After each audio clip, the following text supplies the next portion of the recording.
Hello everyone, Veneris here. I decided it's time after my 150 hours with the game to make review of Total War Warhammer 3.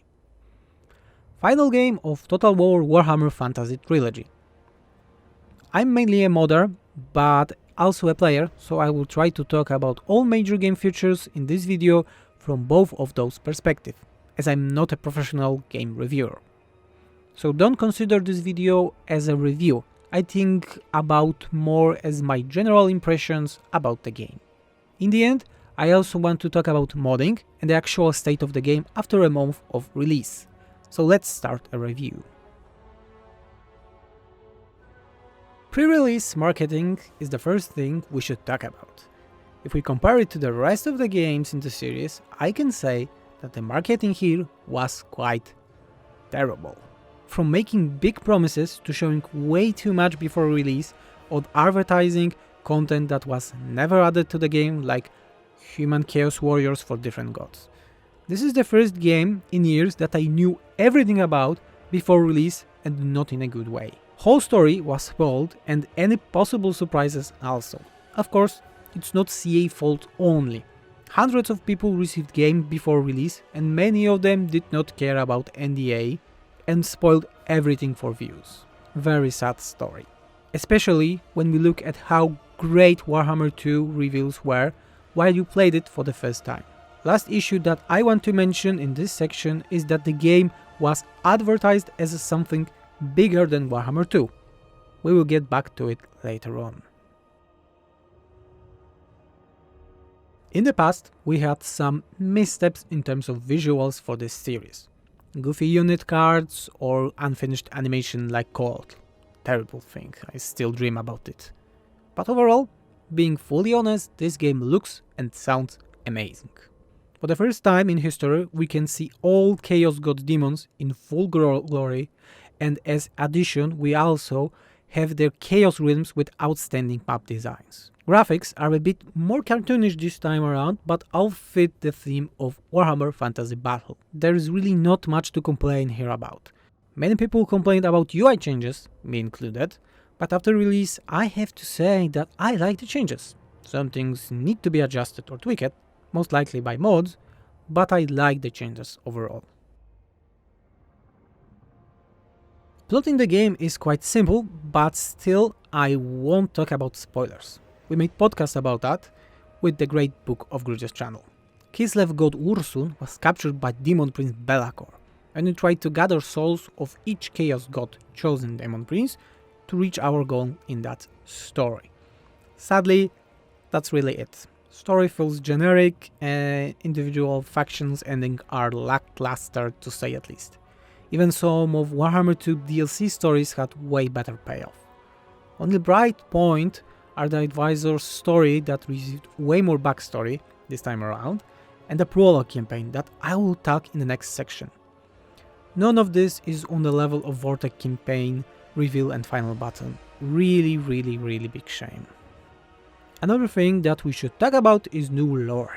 Kislev, Chaos Realms and Cathay are those that will change the most in comparison to old Warhammer lore. And besides small parts of Cathay lore, I hate the changes for the rest. Kislev was changed into that overhyped ice magic faction wambo jumbo where beers are sold on every market. Nothing from the old Baba Yaga lore was left around. It's especially bad for me as a Kislev is partially based on Polish culture, my culture. Chaos Realms changes are another thing. They look fantastic.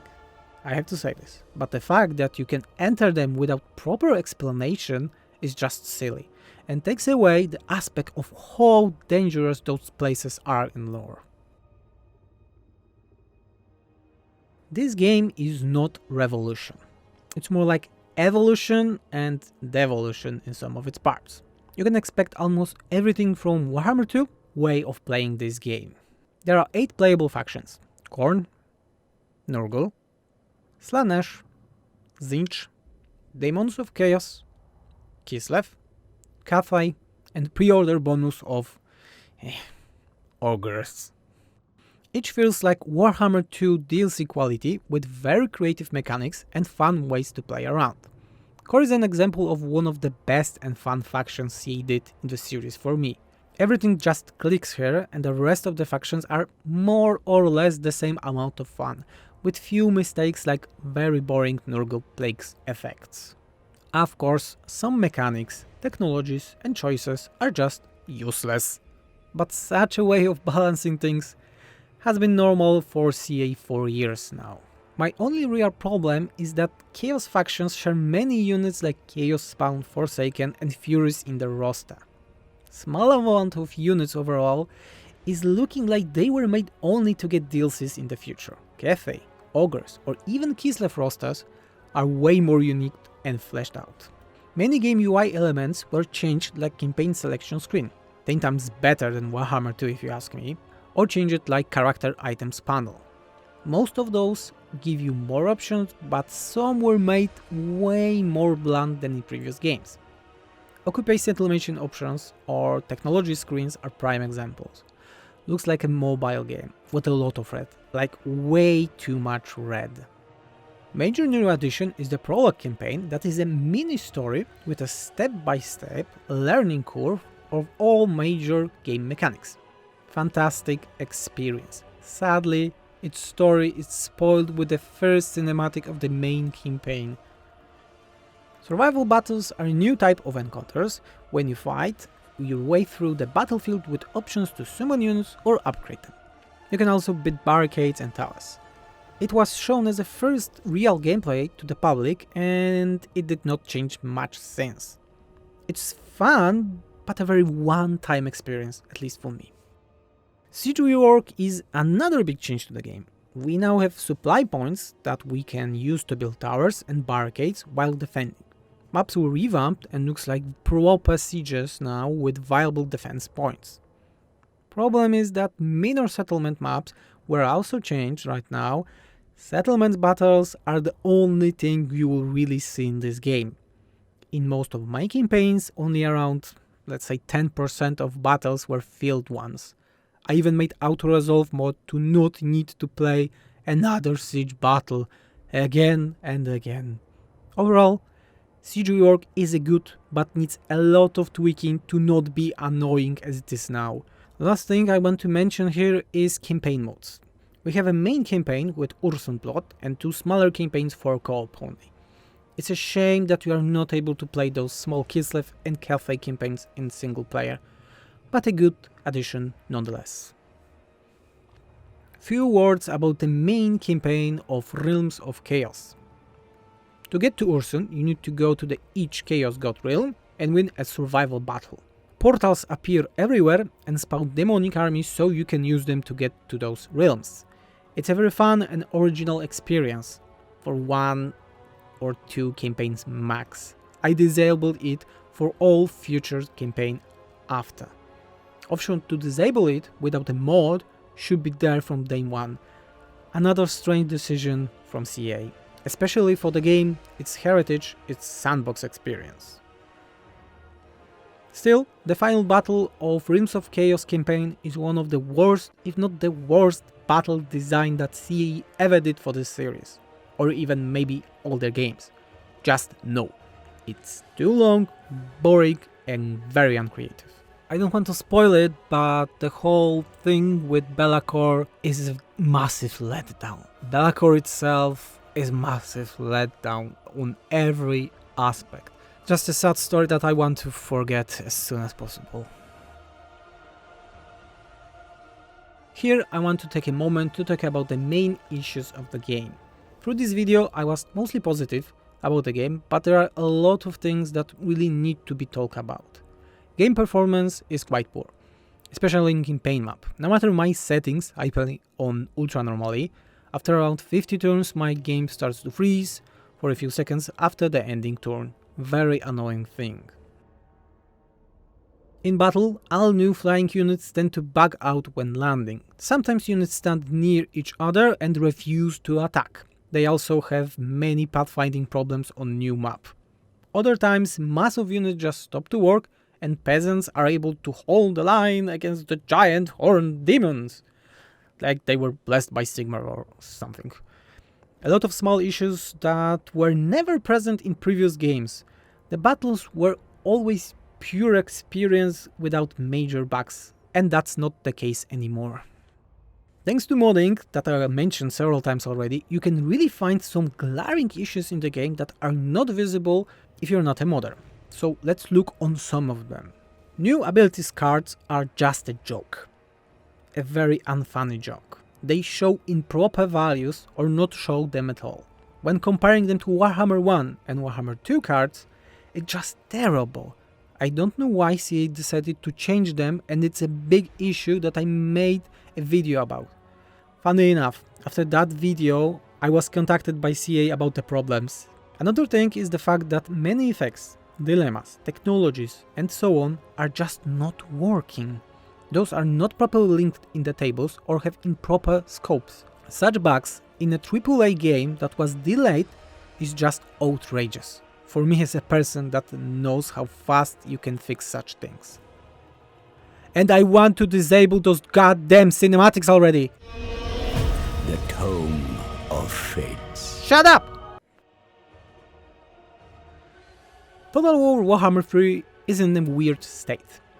I said that overhype really hurt this game before release. And I was right, sadly. Many people that were on the hype train are now on the hate train, wrecking this game. Are they right? Not really. At least not all of them in my opinion. Posts that say that the game has some changes before the Potion of Speed update are just a lie. I have backups files of all Warhammer 2 updates, and the quick check allowed me to see that those accusations are just not true. CA was sloppy, not lazy. It can be seen in many game parts, from effects, mechanics, design, or terrible marketing. But none of this is as important as the fact that Warhammer 3 is not what people expected. Not that what was marketed to us. It's more like an expansion than a proper sequel. It will be a proper sequel, when Immortal Empires is released with our old faction after tons of patches and fixes. But right now, after 150 hours of game, I'm done with it. I really don't want to get back and play it anymore. Modding is the only thing that I'm doing right now, and in my humble opinion, devs should focus on fixes and release them as soon as possible. Release Steam Workshop and then give us Immortal Empires. We can wait for the DLCs, because the way how things are now, I'm afraid not many will be around to get those DLCs even. I know that I was a bit salty in this video, but I truly love this game, really with my heart. I love it. It's a really fantastic experience, but had a lot of issues that could be easily fixed. Its improvement made it really hard to get back to Warhammer 2, and this is a good thing.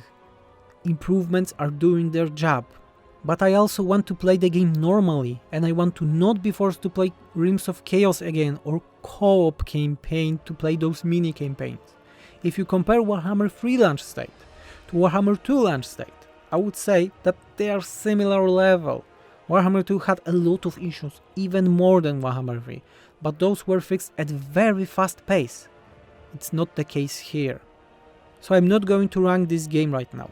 There are too many factors here to rank it properly, so I can only say, if you don't have the game, don't buy it right now. Check it on Game Pass, it is way more safe. Don't buy it until it will be in the proper promised state with all main features that Warhammer 2 had.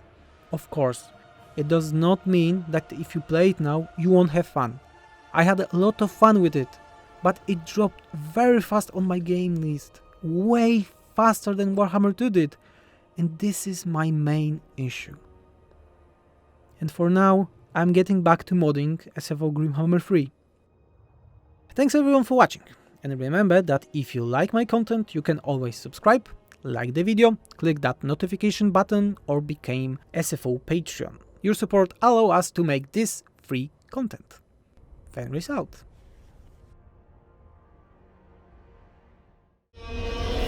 The Tome of Fate. Shut up!